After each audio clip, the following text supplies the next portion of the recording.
Hi everyone, my name is John Cox, and today I'm going to be showing or explaining to you how to make your very own custom scented candle using a simple candle making kit. Candles are something most people use to relax, decorate our homes, or make a room smell good, just in general. But what a lot of people don't realize is how easy and just accessible it is to make one yourself.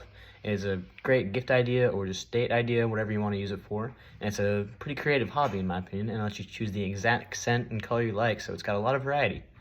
And by the end of this short explanation, I will let you know exactly how to melt your wax, add fragrance, and pour your very own candle all in a few simple steps.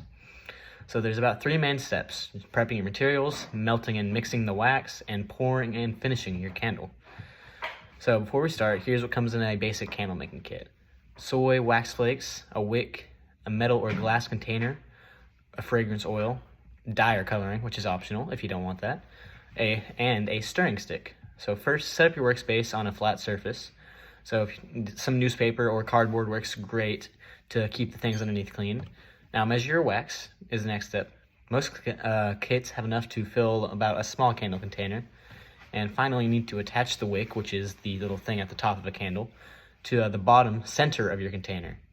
Now you can use a dab of melted wax or a little adhesive dot from a kit or just on your own to keep it there. Now this keeps it centered while you pour the candle. So the next step is to actually start getting ready to melt the mix. So if you're using the microwave, heat it in a 30-second interval, stirring in between until it's completely melted and clear. This usually takes about 2 to 3 minutes total. Once it's melted, it's time to add the fragrance oil if you wanted some.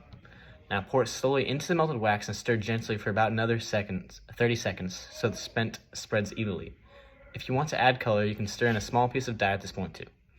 Now at this point, your wax is pretty much scented, ready, and able to pour. Now next is you're actually pouring the candle, which is arguably the most important step. So start by carefully pouring the melted wax into your container, slowly and steadily. This is important so you don't have any air bubbles in the candle. Next, you want to leave a little space at the top with like about ½ an inch from the rim. Once you've poured, use a wick holder or clothespin to keep the wick centered as the candle cools, and let the candle sit for several hours until it hardens completely. When it's fully solid, trim the wick down to about 1/4 of an inch or however long you really like. It's just a matter of looks, really. And once you've done this, you've created your own scented candle. And that's about it. It's really a simple process. You just prep, melt and mix, and then pour and finish it. You can make a pretty professional looking candle on your own and at home. It's quick and inexpensive, and a great way to show off some creativity as a gift-giving idea or just creativity of yourself. And it makes a great personalized gift for friends and family if you know they like a certain scent or look of candles, or if they're just getting into candles. It's a great way to give it to them. Now, thank you for watching. I am John Cox, and now you know how to make your own custom candle.